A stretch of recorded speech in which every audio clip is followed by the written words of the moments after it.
समी हिक रेक्टेंगुलर यानी मुस्ततील ॿिली जो घर ठाहियो जेको 21 फुट टिघो ऐं उनजो मुहातो पेरीमीटर 78 फुट आहे। त उनजे घर जी वेकर केतिरी थींदी? अचो त हिनखे ठाहियूं जीअं असांखे तसवुरु करण में आसानी थिए। हाणे इहो घर या वाड़ो चइजे इहो कुझु हीअं नज़र ईंदो। हाणे हे असांजो टिघो आहे, हीअं असांजो हीअं थींदो। हाणे मुस्ततील आहे, रेक्टेंगुलर, ठीकु आहे। 21 फुट टिघो आहे माना हिनजी ड्रेग 21 फुट आहे, त हे पासो थींदो 21। त हे पासो 21 फुट थो बीहे, त इन जे साम्हूं वारो पासो बि असांजो 21 फुट बीहंदो।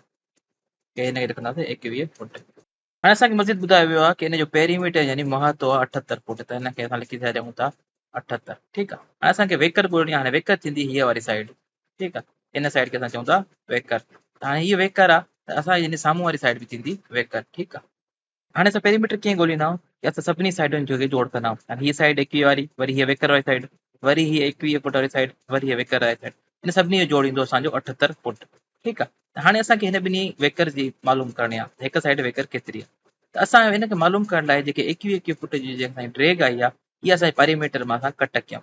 पेरीमीटर मां कट कंदासीं असांखे त हे ॿिन्ही साइडनि जी असांखे वेकर जो ड्रेग मिली वेंदी, ठीकु आहे, ॿिन्ही जी मिलाए करे। 21 कट कंदासीं, वरी 21 कट कंदासीं। इहो छाजे बराबरि ईंदो? 78 मां 21 ॿ दफ़ा कट करण जो मतिलबु आहे की 78 मां असां 21 42 कट कयूं था। 78 में जॾहिं 42 कट कंदो त जवाबु मिलंदो 36। हाणे इहो 36 छा थो ॾेखारे? 36 इहो ॾेखारे थो की 36 आहे हेठीं वेकर ऐं मथीं वेकर खे मिलाए करे असां वटि 36 थो मिले। हाणे असांखे ख़बर आहे की हेठीं वेकर ऐं मथीं वेकर पाण में बराबरि आहिनि, ठीकु आहे, ऐं ॿई बि मिली करे असां वटि 36 फुट थी ॾियनि। त असां वटि अहिड़ा ॿ कहिड़ा अंग हूंदा आहिनि जेके पाण में बराबरि बि हुजनि ऐं जवाब में असांखे 36 मिले, ठीकु आहे। त तव्हांखे ख़बर आहे 18 जो जोड़ कयूं, 18 सां असांखे जवाबु मिलंदो 36। त असांजी हेठीं वेकर बि बीहंदी 18 फुट ऐं मथीं वेकर बि बीहंदी असांजी 18 फुट। अगरि तव्हांखे हिनखे पक करिणो आहे त तव्हां हिन जे सभिनी जो जोड़ कयो त तव्हांखे पेरीमीटर जे बराबरि मिलंदो।